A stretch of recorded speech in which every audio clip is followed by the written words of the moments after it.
Почитувани гледачи, добра вечер. 17:10, време за ново издание на емисијата Ваш термин. Знаете дека секогаш сме тука со нова тема за да доставиме повеќе корисни информации во однос со некој проблем кој што се случува во секојдневието со вашето здравје.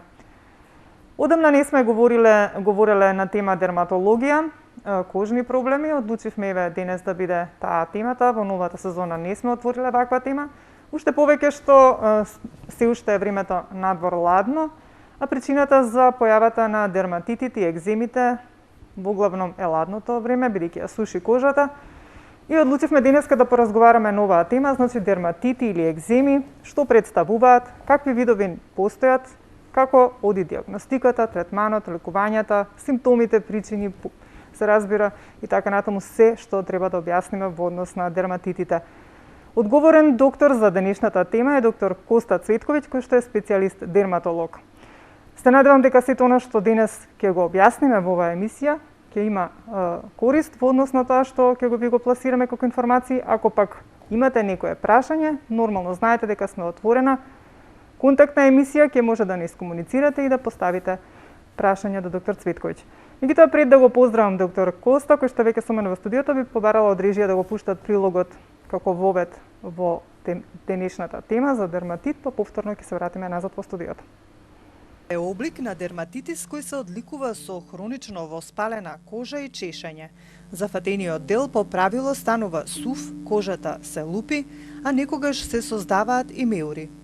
Кога екземата ќе се појави кај лица со светол тен, зафатените делови по правило добиваат кафеаво-сива боја. Кај луѓе со темен тен, таа обично ја менува природната пигментација, правејќи го зафатениот дел посветол или потемен.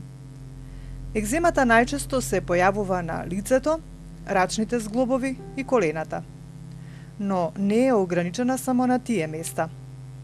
Од екзема исто така, позната и како атопички дерматитис, заболуваат меѓу 3 и 7% од населението, а кај 70% од пациентите таа представува наследна болест.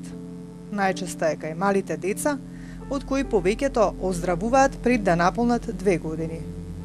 Ако е трајна, детето веројатно хронично ќе поледува од неа и може да му се развие јасно изразена задебелена кафеаво-сива кожа на местата каде што најчесто се појавува. Екземата најчесто се поврзува со астма, така што децата со тоа нарушување може да бидат во поголема опасност од кожни тегоби. Бидејќи екземата може делумно да биде и внатрешна реакција на некој вид надворешен стрес, почетното лекување се сосредоточува на ублажување и препознавање на можниот причинител. Многу случаи на екзема се поврзани со алергии. Кај чувствителни луѓе, појавата на екзема може да биде последица на јадење на одреден вид храна, како кравјо млеко, јајца, пченица и ореви, како и вдишување на надразнувачки материи носени од воздухот, како што се честички од прав или полен.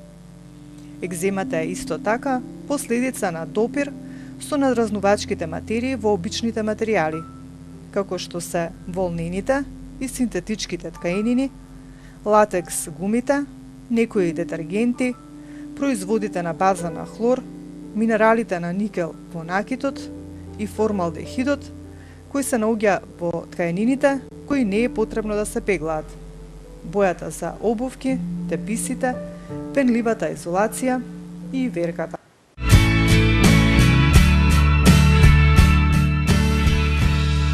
Дерма Плюс. И да сме повторно назад во студиото, најавив на почетокот, денеска одбравме тема од областа на дерматологијата. Инаку пред доктор Коста да ве поздравам, да ве посекам добри дете, кога разгледував што да разговараме за денес, има буквално за секоја емисија по една тема да направам во цела сезона. Меѓутоа одбравме да биде дерматити, бидејќи некако се тие најчести како проблем. Ви посакувам добри дојде, да. Да, благодарам за поканата и поздрав до гледачите на ТВ Сонце. Така, инаку доаѓате од приватната ординација Дерма Плюс, долго време, значи големо искуство околу работата како дерматолог, многу проблеми околу дерматологијата и верувам дека сето она што денес ќе го разговараме со вас како специјалист ќе биде од корист за нашите гледачи и ќе доставиме корисни информации. Дерматит или екзема, што представува? Значи, дерматити е едно групно име за воспалителни промени на кожата. Значи, под дерматити се подразбираат и соларните дерматити, и дерматити предизвикани од каснување на инсект, значи инфективни дерматити, контактни дерматити, соларни дерматити. Значи, тоа е една голема група на воспалителни промени на кожата. Сепак, во светот најчести се себороичниот дерматит, каде некои студии, светски студии, забележале дека од 35 до 40% од населението заболува од себороичниот дерматит и возрастната група е негде од 30 до 40 годишна возраст. Неретко се јавува и во детската возраст. Другиот дерматит кој многу често исто се јавува и кој е малце подраматичен за родителите е атопискиот дерматит, кој се јавува кај младата популација и во година нивниот број станува се поголем. И се претпоставува дека 20% од бебињата го заболуваат од атопискиот дерматит. Така. Ајде сега прим да објасниме за себороичниот, кој што кажавте дека е најчест. Какви симптоми има и кои се причината за негова појава? Значи, причината за појава на себороичниот дерматит е еден дел се наследните фактори и бројот и распоредот на себацелните жлезди. Некај секој човек лојните жлездички или себацелните жлезди се наоѓаат под исти број на одредена регија. Највеќе се зафатени региите на главата, значи на капелициумот, регијата позади ушите, регијата од носот до устата, назолабијалната регија, вегите и престерналната регија, значи регијата на градниот кош. Значи, тие се регии кај што најчесто се воспалуваат лојните жлезди и се пропратени со силно црвенило и перутање на површината на кожата. Има неколку студии кои ги посочуваат малите микроорганизми кои се населуваат во таа регија и кои ја прават алергиска реакција. Тоа е малесезијата фурфур, да споменам, која го живее во масните наслаги на површината на кожата и тие предизвикуваат чешање, многу често несносно чешање и црвенило на површината на кожата. Со самото чешање на тие регии може секундарно да се населат бактериски аеробни и анаеробни бактерии кои предизвикуваат загнојување, опаѓање на делови на коса при чешањето и така да изгледа таа клиничка слика малце лоша. Иначе, што е многу важно да се каже, дека ова заболување не е контактно. Значи, луѓето малце не е заразно, така речено, да. Луѓето малце обично делува лошо кога ќе го видите, црвенило на лице, лупење, масно лицето, свети лицето. За среќа не е контагиозно и промените имаат некој цикличен ток. Значи, они не се кроз текот на целата година, него тој цикличен ток обично се влошува во зимските периоди, значи кога е поладно, кога воздухот е посув, кога храната е помасна, пикантна, користење на алкохол, несоодветно третирање на региите со различни шампони кои не се за таа намена или креми кои не се за таа намена и настанува влошување на клиничката состојба. Како оди диагностиката? Значи, претпоставам дека еве кај вас кога ќе дојде некој кој што има ваков проблем, доаѓа. Што преземате вие како дерматолог? Освен што вака од соко ќе го видите тоа. Значи, најважен пристап е клиничката експресија, клиничката слика на пациентот, нормално со земање со добра анамнеза, циљана добра анамнеза и доваѓаме до дијагнозата. Многу ретко, чак мислам дека никогаш не сме биопсирале пациент со севороичен дерматит, бидејќи клиничката слика и нели соодветно на тоа терапијата што би ја дале доведува до ремисија на болеста и тоа не иде во прилог на дијагнозата на севороичниот дерматит или севороичниот екцем, како уште го нарекуваат. Иначе, мажите, за разлика од жените, имаат многу полоша клиничка слика. На што се должи тоа? Па, веројатно се должи на тестостеронскиот однос, кој ги стимулира лојните жлезди да работат појако.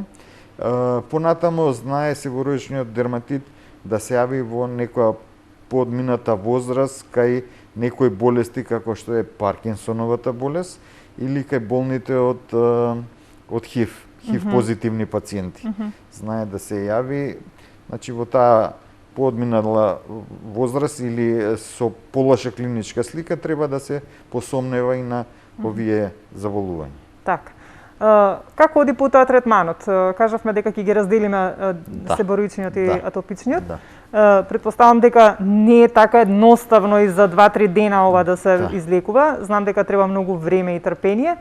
Што препорачувате? Освен нели обично кога се работи за кожните проблеми се препорачуваат некои креми, меѓутоа што точно и како точно оди третманот? Значи, кај севороичните дерматити прво би ги намалиле факторите кои влијаат на влошување на клиничката слика.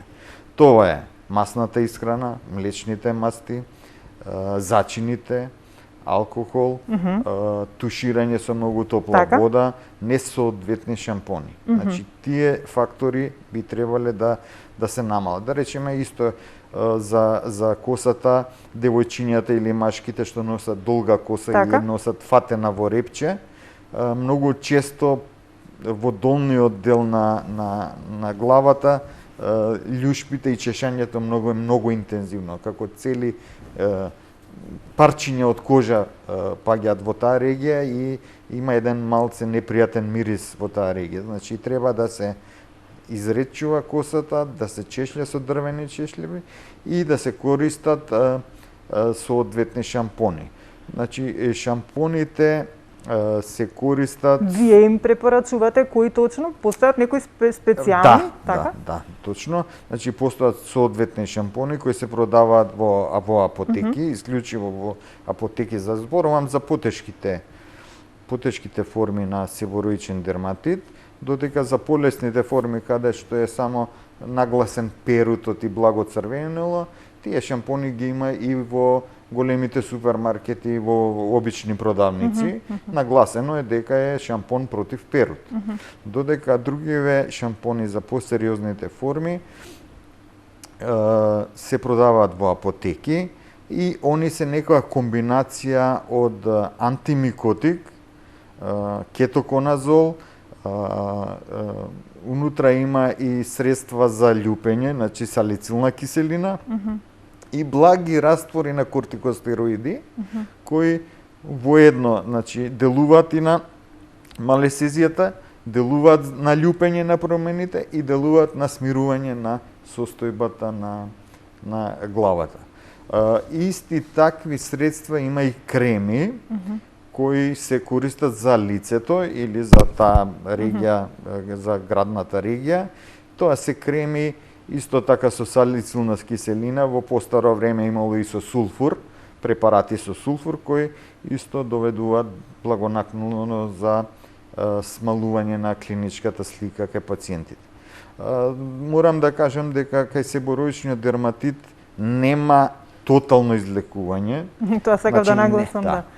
Може само да се смири? Да се смири состојбата, али со подолги ремисии. Додека не може хируршки да се интервенира, за никогаш повеќе да не се јави. Кога велите треба да се смени начинот на исхрана, знам дека навистина многу влијае кога станува збор за кожните проблеми. Дали кога веќе ќе им препорачате да сменат исхраната, тоа мора да го сменат за цел живот, така речено, бидејќи нели ако не се санира скроз, тогаш ако почнат повторно да се хранат како што така се хранеле, се повторно ќе се влошува, да. се влошува состојбата.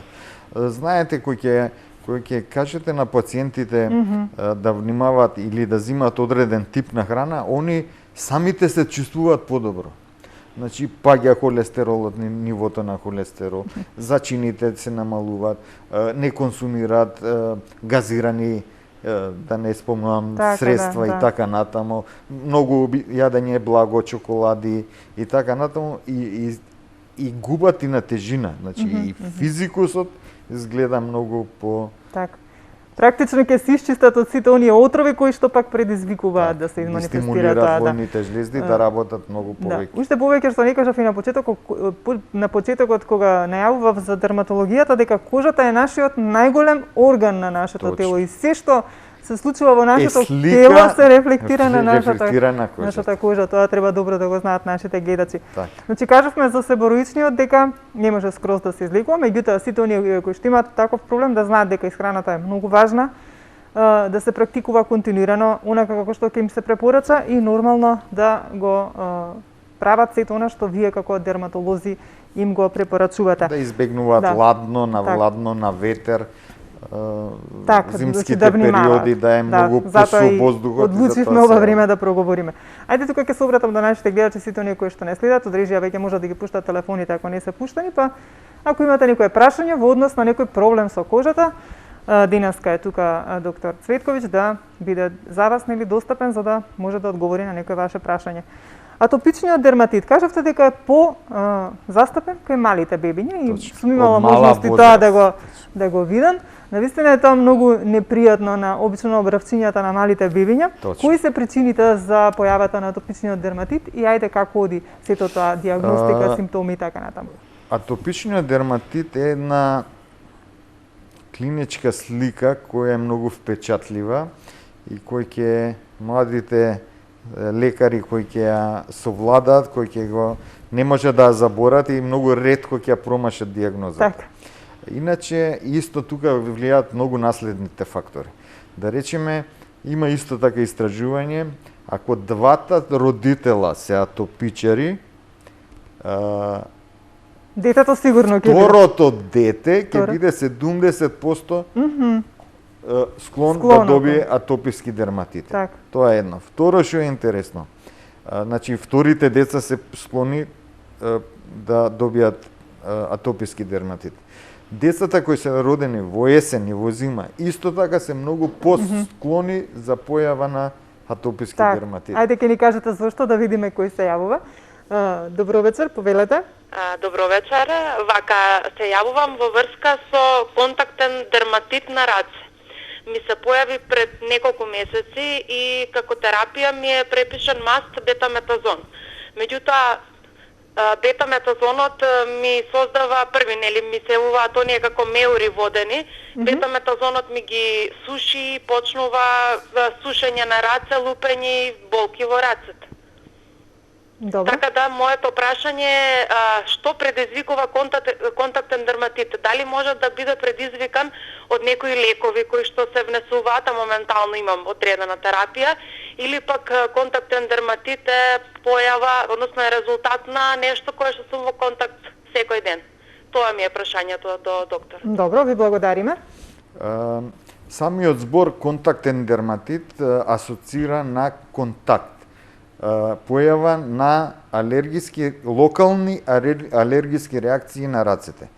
Со појава на ковидот користиме многу средства за дезинфекција и многу често ги миеме рацете. Значи тоа е една голема склоност за појава на тој контактен дерматит. Тоа е едно. Второ, имаме професионални контакти дерматит.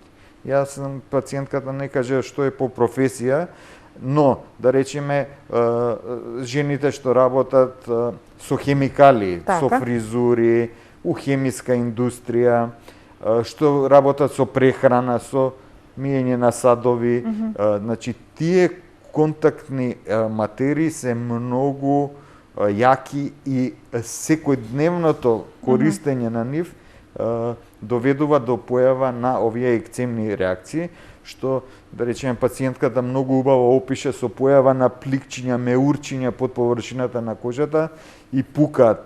Рацете се суви и при движење на рацете настануваат рагади, се разсекуваат, да. Да. И секој натамошен контакт, да речеме, со сапун, со хемикалија, она има сериозен проблем. Терапијата е локална таа, но најважно е да се најде причинителот за контактниот дерматит.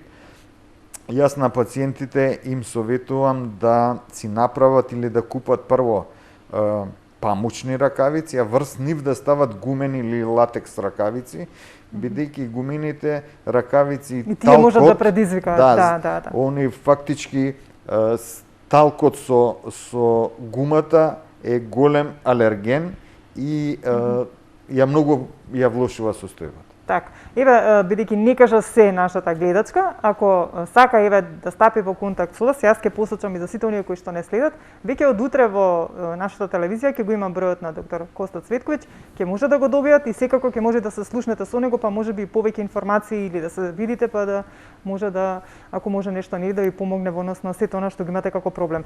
Говоревме за оние симптоми кај дечињата, да. Клиничката слика ќе се, значи рековме за родителите и децата што се родени во дека второто дете 70% ќе 70%. Атопица. Да, видите, тие се вака некои интересни податоци што науката ги осознала. Иначе клиничката слика е многу карактеристична. Значи се јавуваат црвенило и перутање на обравчињата во кубиталните делови на рацете, значи во прегибите на рацете и на нозете, црвенило, на вратот исто така, црвенило и чешање. Чешањето е многу карактеристично исто така во вечерните часови, значи кога ќе заспие и значи у самиот сон пациентчето ја чеша и направи несвесно и прави и гребаници на површината на лицето. Значи со тоа се нарушува и бариерата на кожата, со нарушување на бариерата на кожата навлегуваат и алергени од средината, од контакт, од бактерии, од чешањето се инфицира, дополнително се влошува многу состојбата. Освен на кожата, значи кај атописките дерматити, тие промени ги зафаќаат и очите, носот, носната слузокожа, грлото и во некои случаи и астматични напади во да, покасно значи може да се направи компликации. Колку има тука улогата, да речеме, ако мајката го дои бебето, дали можеби помалку би било склоно на атописки дерматит? Видите, или нема тоа улога? Има улога, значи има, значи со самото млеко се бидејќи нели ако му давате некое млеко на едномесечно бебенце, нели оние прашкасти млека што ги препорачуваат, сигурно има тоа некоја улога. Добро, има и прашкасти млека хипоалергени, значи кај што се очистени од така, меѓутоа не е исто како месиното млеко. Знаете што не е исто? Не е исто што имунолошкиот систем од мајката преку млекото го пренесува кај бебето. Тука е големата и буквално бебето со мајчиното млеко добива и вода и млеко и се што му е потребно. Све што е потребно и одбранбени антигени и така. Има ли улога оние што ни дека повеќе би можело да се појави атопичен дерматит? Видите, правени се такви анализи, нема некое правило, не може да со сигурност да кажете да или не. Храната некогаш игра улога, но мора да сватат пациентите, гледачите, дека бебето има конституција атописка. Значи, он реагира на све. Така, тоа што кажавме што е пренесено на гените. Значи, реагира на многу работи. Не може вие да исклучите, да речеме, јагоди или риба и нема веќе да се јавува атопискиот дерматит. Не. Значи, имунолошката склоност да реагира е покачена. Со тоа се покачуваат имуноглобулинот Е во крвта кој е причинител за појавување на тие потешки форми и алергиски манифестации во организмот. Склоноста да реагира организмот. Што се прави како третмани? Што се прави? Како третмани се прават, значи уште од самиот почеток кој ќе се дојде до дијагнозата, значи се користат емолиенти, значи средства кои ја враќаат влажноста и мајкоќата на кожата, се користат средства за бањење кои немаат сода, кои се исто за атописки конституција наменети, значи за бањење. Средствата за бањење не се користат многу често. Температурата на водата треба да е околу 30 степени, да не биде пациентот поќе од 10 минути изложен на вода. Сонце исто така, ветер и ладно ја влошува состојбата. И одреден тип на храна понатамо, да речеме кисело, киви, туршија, лимуни цедени, помаранџи, грејпфрут многу често знае да направи експресија на промените, да чешањето да биде многу поинтензивно. Тие регии кај што се изложени на чешање, ако атопискиот дерматит трае подолг период, кожата добива изглед на слонова кожа, значи дебела, рапава и таа состојба ќе мора во такви случаи да се користат препаратите, кортикостероидните креми. Потоа има некои нови препарати што се калциум инхибитори, кои се по нова генерација, се по нештетни него кортикостероидите, бидејќи ова заболување бара подолг временски период, подолго третирање. Так. Доктор Коста, кажавме дека себороичниот не може да се скрос излекува, атопискиот може? Атопискиот има некои периоди во животот кај што имунолошкиот систем ќе успее да се избори со состојбата. Дали е тоа пуверитет, дали е тоа 18 годишна возраст. Значи има некои моменти каде имунолошкиот систем ќе го снема атопискиот дерматит. Значи повторно некогаш во животот може не да мора се појави, значи, или но може да имаме реакција, да речеме алергиски реакции на некои лекови. Да, може да имаме некои алергиски реакции на некоја храна, значи што е многу алергена, да речеме риба, јагоди и така натаму, значи може таа експресија да биде поизразена кај тие течиња. Да, кога велите алергиски реакции, тоа значи како некоја изфрлање на кожата, уртикарија, значи она копривњача народски што се вика. Добро да го имаат во предвид тоа, да, отоци, внимателно со лековите, со медикаменти, да речеме да се јаде не пица кај што има многу конзерванси, него да се одреден тип на храна и да се запишува, да знаат пациентите што ќе изреагираат. Сега кога го одеше прилогот се спомна астмата. Ме интересира бидејќи многу често сум слушала оние деца кои што се во малите години склони кон дерматити, оние проблеми со алергија, дека многу е повеќе веројатно дека после 18-та година ќе развијат проблем со дишните патишта. Дали е тоа точно и колку е поврзано? Да, поврзано е тоа со тие алергени, настанува непроодност на дишните патишта, создавање на многу слуз во дишните канали кои доведуваат до констрикција на дишните канали, фактички појава на астма. Така, значи поврзано е. Да.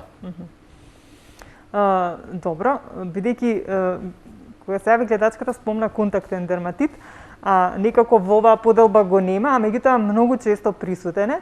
Особено како што напоменавте од кога почна пандемијата со COVID-19, практично уште месец дена година точно од кога сме во време на пандемија на ковид, почнавме да користиме многу дезинфекциони средства, Најразлични, многу проверени, сушење на непроверени. кожата, многу миење на рацете и нормално Ракавици носење. Да, сето тоа оди во негативен прилог на нашата кожа на рацете.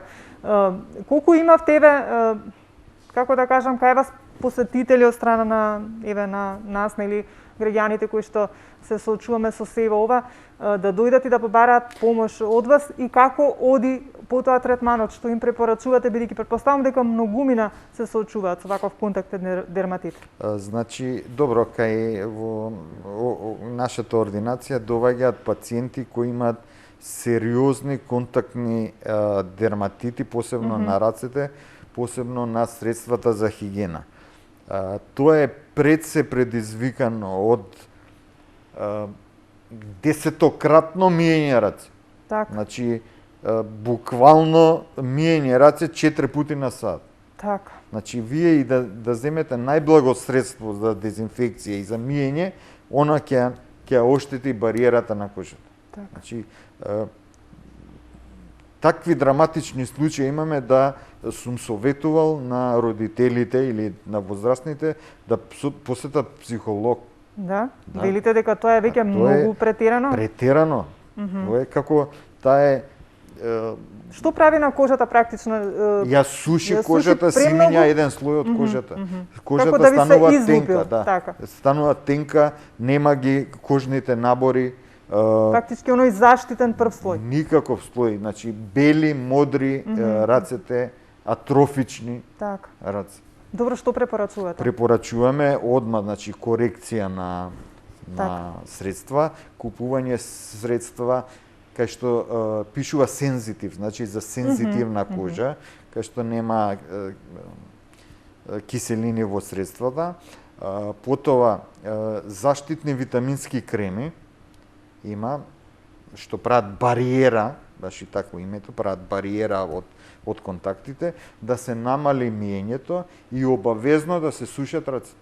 Значи не миење влажни надвор, деца, дечињата од градинка, обично во зимските периоди имаат сува кожичка, они си играат со вода, цртат и многу кај нив многу е често тој контактен дерматит. Сега немаме уште многу време, меѓутоа би сакала, бидејќи прочитав една информација од ваши колеги, нема да именувам, нели, дека пост-ковид проблем на кожата е многу чест во последно време херпес и херпес зостер. Дали имате такво искуство и на што би се должело? Па видете, сигурно дека има удел, зошто? Бидејќи херпес, нели, ковидот го напаѓа имунолошкиот систем на организмот. Со тоа целиот имунолошки систем кога е паднат, доаѓа до експресија херпесот. Херпесот и така рецидива, зборам за херпес тип 1 и тип 2, кој е рецидивантен, значи имаме соларен од сонце, менструалис од циклус, фебрилис од температура, од стрес и така натаму, така да и многу често се јавува во исти регии. А додека зостерот, он се јавува најчесто еднаш во животот, значи од пад на имунитет. Секому може да се јави? Секому може да се јави. Знам дека е поврзан со крупните сипаници или со... Да. Али еднаш во животот прави имунитет и еднаш во животот многу ретко знае да се биде рецидивант и го викаме херпес дуплекс. Така. Значи, он обично ја напаѓа едната половина од телото. Значи, го напаѓа нервот, како и го прати нервот, да речеме и шијалдикус. Да, ма предизвикува и болки. И болки има многу лоши симптоми, ајде се надевам некој таа тема ќе опатиме. Значи, што сакав друго да прашам, многу ми брзо ми работи мислата и можеби заборавив, меѓутоа како и да е. Значи, во секој случај има појава заради тоа што велите пат на имунитетот. Што би било најприкладно како за совет до нашите гледачи во ова време, бидејќи пандемијата очигледно ќе трае, нема да помине така лесно. Што би било најпотребно, бидејќи сите некако користиме некои додатоци, суплементи, витамини за кожата. Што е потребно? Какви витамини? Ајде знаеме дека се сонцето, нели? Е тоа што витаминот D што ни е потребен. Меѓутоа што конкретно треба за кожата? Какви други витамини да се мислат? Б витамин, Е витамин. Така. Средства за хигиена поблаги. Така. Гардеробата да биде колку може да биде памучна, значи да упива пот, да не иритира, значи тие најлонски тренерки Так, да биде памучна. Да биде памучна, да диши кожата. Околу исхраната да биде умерена, што помалку две работи.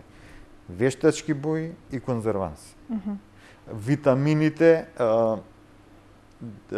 има некои табели, може да се најдат на интернет, каде се напишани дозите. Луѓето ги злоупотребуваат. Да не консумираме и премногу, 400.000 овој витамин, 5 витамин С, магнезиум, цинк, па тоа е една хрпа лекови, витамини кои грото се химикали со хемиско својство. Да. Ја влошува. Не треба и да претаруваме. Во секој случај треба да се консултираме со соодветен лекар и за витамините, за да знаеме што ни е потребно во ова време, за да нели и не претераме, меѓутоа и да ги имаме на некој начин доволно. Ви благодарам што денес еве ја отворивме оваа тема, доставивме доста информации, многу убаво објаснивте и секако соработката со вас со Дермаплус и со вас како специјалист дерматолог останува, па како што кажавме, со некоја друга тема во некое следно издание можеби ќе ве посетиме во вашата ординација. Се радувам. Ви благодарам за денес. Фала, поздрав до гледачите. Почитувани гледачи, тука некаде ќе ве поздравам и јас за денес. Се надам дека се тоа што кажавме во однос на дерматитите беше од ваша корист. Уште еднаш ќе потенцирам за сите оние кои што не следеа, а сакаат да стапат во контакт со доктор Коста Цветковиќ. Веќе од утре во 8 часот ќе можат да се јават во нашата телевизија на истиве телефони. Ќе се јават кај нашата секретарка, таму ќе можат да го добијат бројот и да се слушнат. Ви благодарам за денес, останете во добро здравје, чувајте го вашето здравје, слушајте ги препораките на Министерството за здравство, а ние повторно се гледаме за 7 дена во исто време.